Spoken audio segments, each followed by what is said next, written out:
আসসালামু আলাইকুম। বাঙালি রান্নাবান্নার আরও একটি নতুন পর্বে আপনাদের সবাইকে স্বাগত। আজকের পর্বে তৈরি করে দেখাবো কম সময়ে তৈরি করে নেওয়া একটা সেমাইয়ের রেসিপি। খুবই অল্প উপকরণে এই রেসিপিটা তৈরি করা যায় আর খেতে লাগে দুর্দান্ত। আশা করছি আপনাদের সকলের কাছে রেসিপিটা ভালো লাগবে। আর দেরি না করে চলে যাচ্ছি মূল পর্বে। আজকের সেমাই রান্না করার জন্য আমি 100 গ্রামের মতো সেমাই কুসুম গরম পানিতে 10 থেকে 12 সেকেন্ডের মতো ভিজিয়ে রেখে একটা স্ট্রেনারের মধ্যে নিয়ে পানিটাকে ঝরিয়ে নিয়েছি। আর এভাবে করে যদি সেমাইটাকে আগেই কুসুম গরম পানি দিয়ে ভিজিয়ে নেওয়া হয় তাহলে সেমাইটা অনেকটা নরম হয়ে যায় আর রান্না করার সময়ও এক্সট্রাভাবে আর পানি দেওয়ার প্রয়োজন পড়বে না।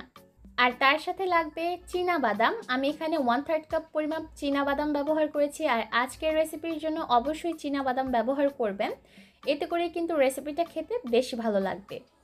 এবার চুলায় একটা প্যান বসিয়ে দিয়েছি আর এর মধ্যে নিয়েছি 1 টেবিল চামচ ঘি, দিয়েছি 4টা এলাচ, একটা দারচিনি আর 2 টুকরা তেজপাতা। সেই সাথে দিয়ে দিলাম 1 টেবিল চামচ রান্নার রেগুলার তেল আর 1/3 কাপ চীনাবাদাম। এবার এই বাদাম আর মশলাগুলোকে কিছুক্ষণের জন্য ভেজে নিচ্ছি। আর যখন মশলাগুলো ভাজতে ভাজতে এর থেকে সুন্দর একটা অ্যারোমা ছড়াবে তখন এর মধ্যে সেমাই দিয়ে দিতে হবে। চুলার আঁচ আমি এই পর্যায়ে মিডিয়াম লো হিটে রেখেছি আর মিডিয়াম লো হিটে রেখে সেমাইয়ের সাথে সব কিছুকে একসাথে মিশিয়ে নিচ্ছি। সব কিছু একসাথে মেশানো হয়ে গেলে এবার এর মধ্যে দিয়ে দিলাম চিনি। আমি 1/3 কাপ চিনি ব্যবহার করেছি। আপনারা যদি মিষ্টির পরিমাণটা বাড়িয়ে নিতে চান তাহলে চিনিটা আর একটু বাড়িয়ে দিতে পারবেন। এবার অপেক্ষা করছি চিনিটা পুরোপুরি গলে যাওয়া পর্যন্ত। যখন চিনিটা পুরোপুরি গলে যাবে ঠিক সেই পর্যায়ে এর মধ্যে আমি নারকেল কোড়া দিয়ে দিব 1 কাপ পরিমাপে। আর আমি সেমাইয়ের মধ্যে এক্সট্রাভাবে আর পানি দিব না, কারণ চিনি থেকে যে পানিটা বের হবে সেই পানিতেই সেমাইটা পুরোপুরি সেদ্ধ হয়ে যাবে।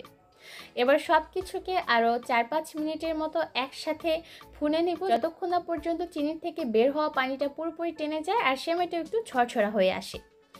এর মধ্যে কিন্তু সেমাইয়ের মধ্যে থাকা চিনির পানি পুরোপুরি টেনে গেছে আর সেমাইটা অনেকটা ঝরঝরে মনে হচ্ছে। ঠিক এই পর্যায়ে আমি সেমাইটাকে চুলা থেকে নামিয়ে নিব। ঘরে থাকা অল্প কিছু উপকরণ দিয়ে চটজলদি তৈরি করে নেওয়া এই সেমাইটা খেতে কিন্তু দারুণ মজার হয়ে থাকে। আর সেমাইতে যেহেতু চীনাবাদাম ব্যবহার করা হয়েছে, চীনাবাদাম আর সেমাইয়ের কম্বিনেশনটা কিন্তু দারুণ মজার ছিল। আশা করছি আপনাদের কাছে আমার আজকের রেসিপিটা ভালো লাগবে। আজকের মতো এখানেই বিদায় নিচ্ছি। সবাই অনেক ভালো থাকবেন। আল্লাহ হাফেজ।